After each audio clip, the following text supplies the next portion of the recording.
Assalamualaikum warahmatullahi wabarakatuh. Jumpa lagi teman-teman dengan saya. Kali ini kita akan belajar tentang sejarah Australia, masa Irian Barat dan pengaruhnya terhadap hubungan Australia-Indonesia. Tonton video ini sampai habis ya, agar informasi yang diterima itu dalam keadaan lengkap.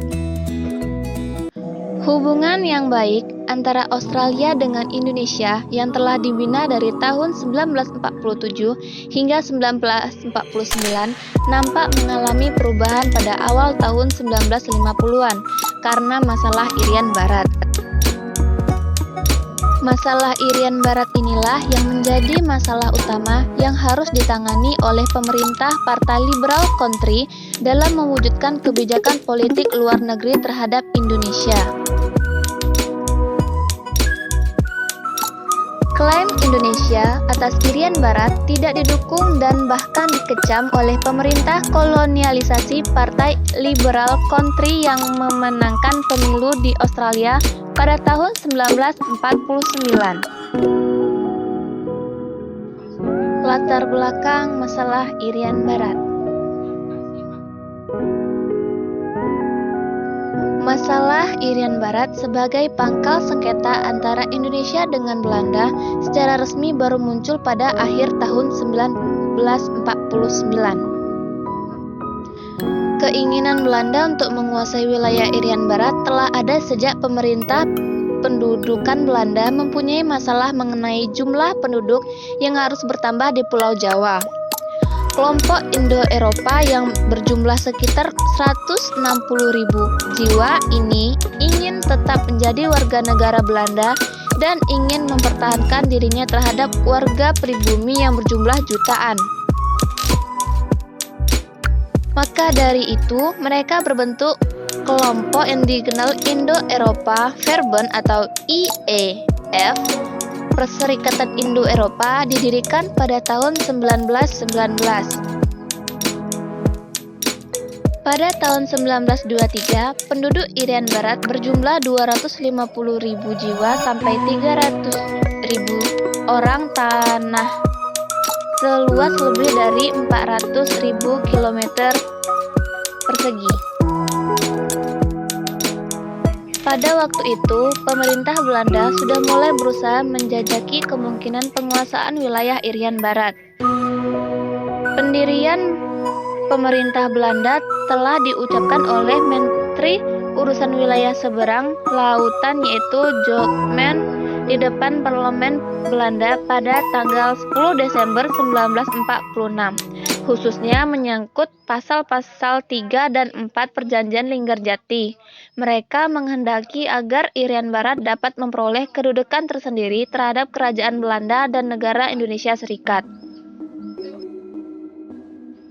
Usaha memisahkan wilayah Irian Barat dari Indonesia juga terlihat dari Konferensi Denpasar yang diprakarsai pemerintah Belanda, yang bertujuan untuk memecah-mecah Indonesia dengan pembentukan negara Indonesia Timur. Hasil konferensi yang berlangsung pada tanggal 7 sampai 24 Desember 1946 telah ditandatangani oleh wakil-wakil daerah Indonesia Timur kecuali Irian Barat. Gubernur Jenderal H.J. Van Mock menjelaskan bahwa pemerintah Belanda menganggap kurang pada tempatnya penyertaan Irian Barat dalam konferensi ini dengan perwakilan yang tidak sewajarnya. Selain itu, dianggapnya lebih tepat untuk tidak mengikatnya suatu daerah yang tidak bersifat Indonesia menjadi satu negara bagian Indonesia. Daerah itu akan dijadikan daerah istimewa yang kemudian menggabungkan diri kepada negara Indonesia Serikat atau Kerajaan Belanda atau Uni Indonesia Belanda. Undang-Undang Belanda tahun 1948 disebutkan dalam salah satu pasalnya bahwa Kerajaan Belanda meliputi wilayah-wilayah Nederland, Indonesia, Suriname, dan Antillen Belanda tanpa menyebutkan Irian Barat secara tersendiri dalam urutan tersebut, yang berarti bahwa secara implisit Belanda mengakui Indonesia meliputi wilayah Irian Barat. Penegasan yang bernama dengan pernyataan Ratu Belanda pada tanggal 3 Februari 1948 yang menyatakan bahwa Belanda akan mengakui dengan segala kedaulatan Indonesia atas wilayah bekas Hindia Belanda. Perdebatan masalah Irian Barat juga berlanjut di konferensi meja bundar. Delegasi Belanda berpendapat bahwa Irian Barat harus mendapatkan suatu status yang khusus karena tidak mempunyai hubungan etnologis, sosiologis, maupun agama dengan bagian Indonesia lain. Dengan demikian, Irian Barat harus berada di luar Indonesia dan mempunyai hubungan politik secara khusus dengan diperintah sesuai dengan piagam PBB, dengan mengusahakan kemajuan melalui pendidikan rakyatnya dan pengembangan ekonominya. Delegasi Indonesia berpendapat bahwa Irian Barat harus diintegrasikan menjadi bagian Indonesia Timur di dalam lingkungan negara Indonesia Serikat dengan alasan-alasan bahwa selama ini terjalin hubungan etnologis, ekonomis, dan agama dengan bagian Indonesia lain. Mendekati berakhirnya KMB pada tanggal 2 November 1949, barulah masalah Irian Barat mencapai persetujuan atas saran-saran pihak UNCI dapat dihasilkan suatu rumusan untuk sementara tetap membiarkan Irian Barat di bawah kekuasaan pemerintahan Belanda dan ketentuan sampai akhir 1 tahun. Penentuan status politik Irian Barat akan diselenggarakan melalui perundingan langsung antara Indonesia dan Belanda. Meskipun dengan berat hati, akhirnya delegasi Indonesia dapat menerima ketentuan tersebut dengan tuntutan agar dalam rumusan akhir dengan jelas dicantumkan bahwa Irian Barat tetap dalam keadaan sengketa. Keterlibatan Australia pada masalah Irian Barat Indonesia.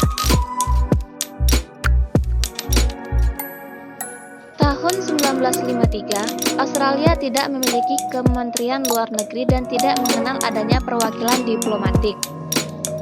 Australia nyaris tidak mempunyai kebijakan keamanan sendiri karena negara Australia adalah sebuah dominion yang diatur oleh London.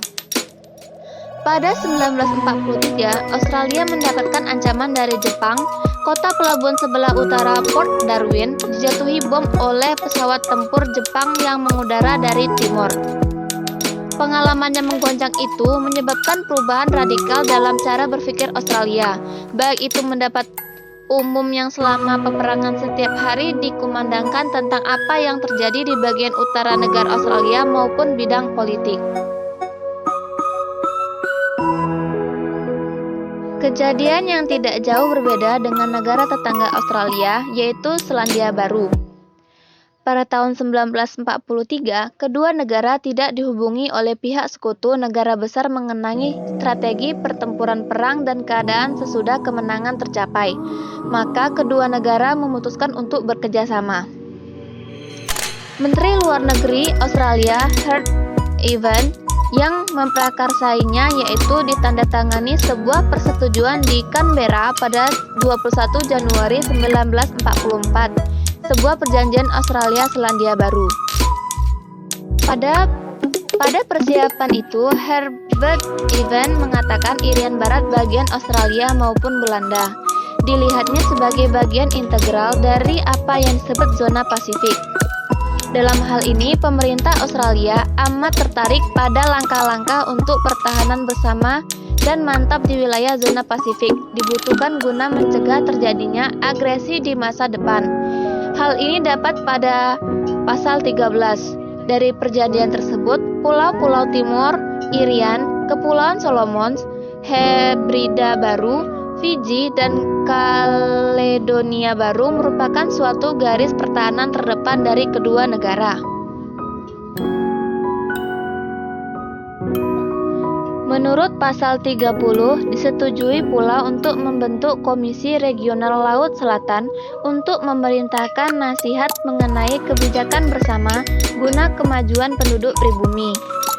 Bersama-sama dengan wakil-wakil pemerintah Australia dan Selandia Baru, Kerajaan Inggris, Amerika Serikat, dan Komisi Pembebasan Nasional Prancis disebut sebagai anggota komisi.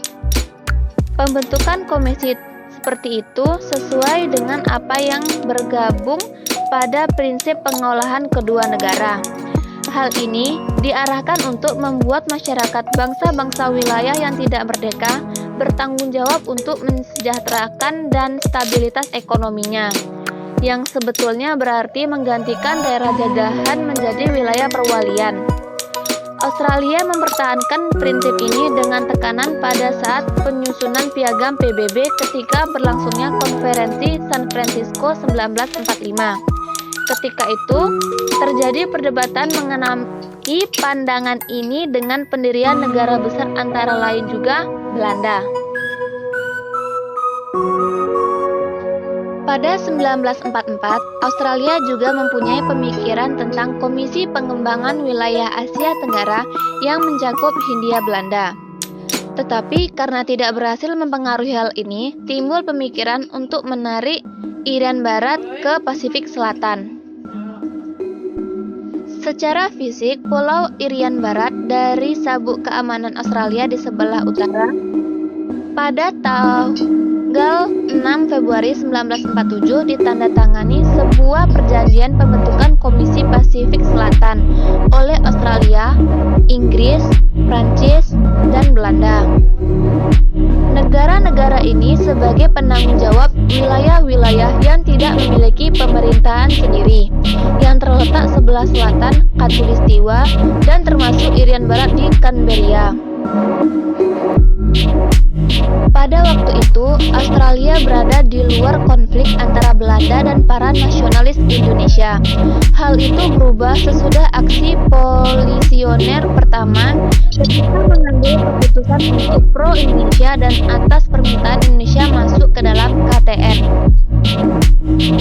Sementara Letnan Gubernur Jenderal Van Mock merupakan salah satu seorang di antara para pejabat Belanda yang menaruh keberatan serius terhadap pemasukan Irian Barat ke dalam lingkungan Komisi Pasifik Selatan. Ia tidak setuju bahwa Irian Barat secara logika termasuk dalam daerah yang diusulkan komisi dan menyaksikan kebijakan politik tentang pengakuan Belanda bahwa Irian Barat bagaimanapun juga terpisah dari kepulauan itu.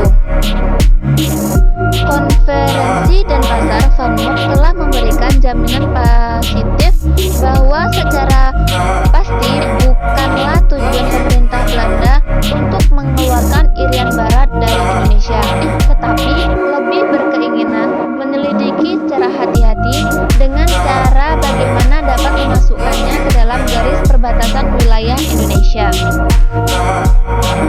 Menteri Luar Negeri Australia yang baru, Percy Spender, mempunyai gagasan pasti tentang Irian Barat.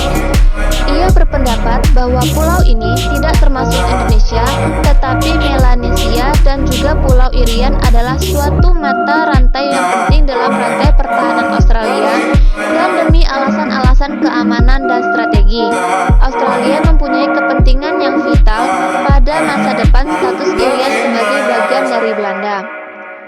Pernyataan itu dapat diambil kesimpulan bahwa elemen yang sangat penting dalam penilaian pemerintah Australia terhadap sengketa Irian Barat adalah kepentingan strategis kawasan itu dibagi pertahanannya. Merujuk pada hubungan Australia dengan Indonesia yang dipengaruhi masalah Irian Barat, sebenarnya disebabkan oleh pandangan dasar mereka tentang ancaman komunis dan pandangan mereka bahwa Indonesia akan menjadi negara ekspansionis. Mengingat pada bulan Oktober 1960, Jenderal Nasution berkunjung ke Amerika Serikat untuk meminta bantuan senjata api, akan tetapi ditolak. Kemudian Nasution berpaling ke Rusia. Pada 6 Januari 1961, Rusia menyatakan bersedia memberikan bantuan ekonomi dan persenjataan kepada Indonesia. Bantuan akan dipengaruhi secara keseluruhan pada Juni 1961. Pandangan Australia bahwa Indonesia ekspansionis berkaitan dengan pernyataan Perdana Menteri Muhammad Hatta yang ditanya apakah Indonesia akan mengklaim pada bagian Kalimantan yang dikuasai Inggris. Ia menjawab, untuk sementara ini Indonesia hanya tertarik pada bekas wilayah Hindia Belanda. Australia lebih terkejut lagi dengan pernyataan Muhammad Yamin ketika anggota Komisi Indonesia Belanda untuk masalah Irian Barat yang mengumumkan bahwa Indonesia tidak akan lengkap tanpa Irian Barat, New Guinea, Timor, dan Kalimantan di bawah kekuasaan Inggris. Pernyataan-pernyataan yang dikemukakan oleh Muhammad Yamin ini menjadi kuat sekali di Australia dan timbul kepercayaan bahwa masalah prinsipil dalam sengketa Irian Barat adalah sifat ekosionis Indonesia. Setiap penyelesaian kompromistis yang menguntungkan Indonesia harus ditolak, karena hal itu hanya akan menambah keberanian Indonesia untuk menempuh kebijaksanaan yang lebih ekspansionis. Australia menolak klaim Indonesia atas Irian Barat berdasarkan alasan bahwa penduduk Irian Barat jauh berbeda secara asal-usul, etnis, bahasa, kebudayaan, sejarah, dan agama bila dibandingkan dengan penduduk Indonesia. Karena penduduk New Guinea adalah Irian Barat, bukan Indo-Melayu. Mereka adalah penduduk Pasifik, bukan Samudra Hindia. Itulah penjelasan materi tentang sejarah Australia, masalah Irian Barat, dan pengaruhnya terhadap hubungan Indonesia dengan Australia. Jangan lupa like, komen, dan share video ini agar banyak teman-teman kita yang mengetahui tentang sejarah Australia, masalah Irian Barat, dan pengaruhnya terhadap hubungan Indonesia dan Australia. Di video kali ini, Assalamualaikum warahmatullahi wabarakatuh.